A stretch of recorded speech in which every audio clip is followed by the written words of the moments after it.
भक्ति रसायन संपदा आनंद सुख की खान, श्रद्धा सहित सेवन किए दासा हो कल्याण। बोलो जयकारा बोल मेरे श्री गुरु महाराज की जय।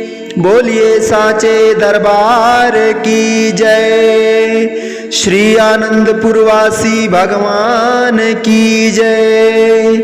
समस्त भगत जी को जय सच्चिदानंद जी।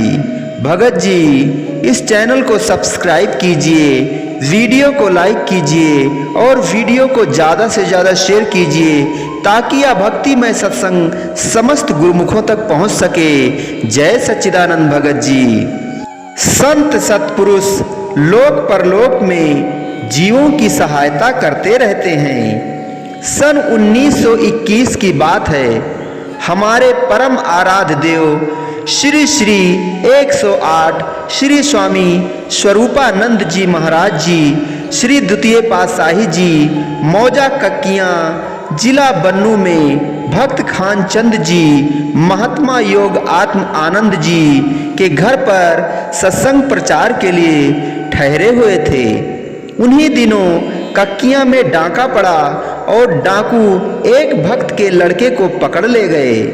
उस भक्त ने सवेरे श्री सद्गुरुदेव महाराज जी के श्री चरणों में उपस्थित होकर विनय की, प्रभो मेरे लड़के को डाकू पकड़ ले गए हैं। श्री सद्गुरुदेव महाराज जी ने फरमाया, मालिक का भजन करो, सब ठीक हो जाएगा। यह सुनकर भक्त वहां से चला गया। 3 दिन के पश्चात डाकुओं की ओर से उस भक्त के नाम पर एक पत्र आया कि 10,000 रुपया अमुक स्थान पर भिजवा दो, तुम्हारे लड़के को छोड़ दिया जाएगा, अन्यथा उसके जीवन से हाथ धो बैठोगे।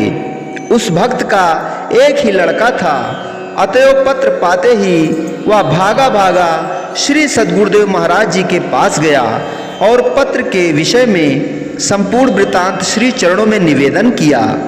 श्री सद्गुरुदेव महाराज जी ने फरमाया, तुम्हें पहले भी कहा गया है कि मालिक का भजन करो, कुदरत सब काम ठीक कर देगी। वह भक्त निराश होकर वहां से चुपचाप चला गया और मन में सोचने लगा कि मेरे लड़के के छूटने की अब कोई आशा नहीं है, ना ही मैं डाकुओं को इतना रुपया दे सकूंगा, ना ही डाकू लड़के को छोड़ेंगे। यह सोचकर वह भक्त पूरी तरह निराश हो गया, परंतु फिर भी श्री सद्गुरुदेव महाराज जी के वचनों को स्मरण कर मालिक का भजन सुमिरन करने लगा। विधि का खेल, डाकू उस लड़के के साथ पहाड़ियों के अंदर छिपकर बैठे थे। उन्होंने लड़के के हाथ पांव बांधकर उसे एक कोने में बिठाया हुआ था। सब डाकू निश्चिंत होकर खाना खा रहे थे।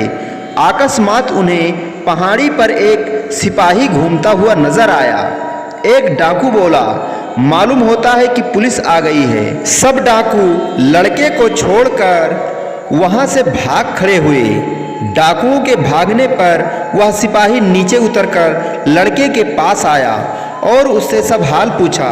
लड़के ने अपने पिता का तथा अपने गांव का नाम बताया और डाकुओं का सब हाल भी सिपाही को कह सुनाया। सिपाही ने उसके हाथ पैर खोले और उसे साथ लेकर उसके गांव की ओर चल दिया। गांव के निकट पहुंचकर उसने लड़के को छोड़ दिया। लड़के ने सिपाही को घर चलने के लिए 2-3 बार कहा, परंतु सिपाही ने ना माना और उत्तर दिया कि मेरा काम तो तुम्हें छुड़ाना था, सो वह काम हो गया है, अब मैं जाता हूँ। उस लड़के ने घर पहुंचकर अपने पिता को सारी आप बीती सुनाई। वह भक्त यह सुनकर समझ गया कि श्री सद्गुरुदेव महाराज जी के अतिरिक्त इस विषम परिस्थिति में वहां कौन पहुंच सकता था। अवश्य ही श्री सद्गुरुदेव महाराज जी सिपाही के रूप में वहां पहुंचे होंगे।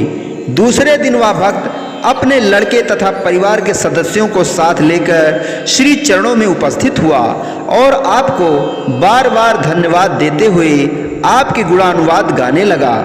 श्री सद्गुरुदेव महाराज जी ने वचन फरमाए कि अब तुम्हारा काम हो गया है, इसलिए अब पहले से अधिक भजन किया करो। स्वयं भी भजन करो तथा संबंधियों को भी भजन करवाओ।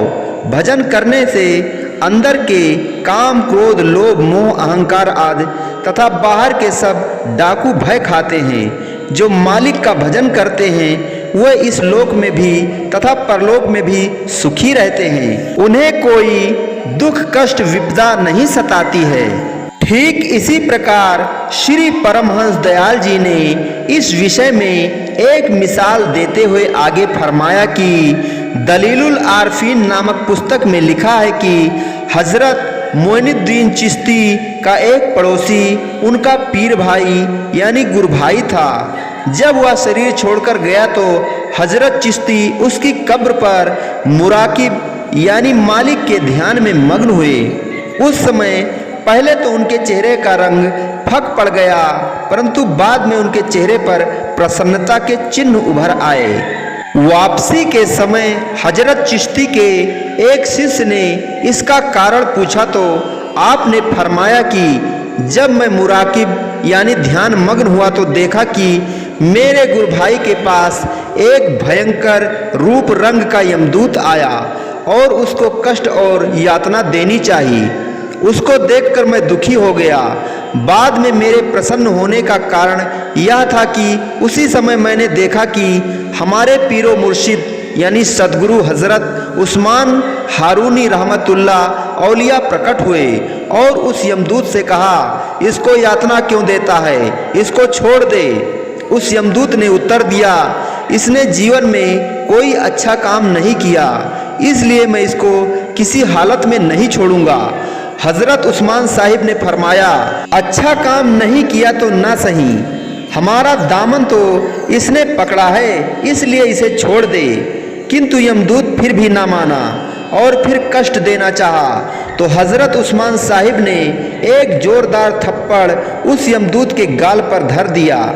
थप्पड़ लगते ही वह वहां से भाग खड़ा हुआ। तभी एक देवदूत वहां प्रकट हुआ और हमारे गुरु भाई को बहिष्ट की ओर ले गया।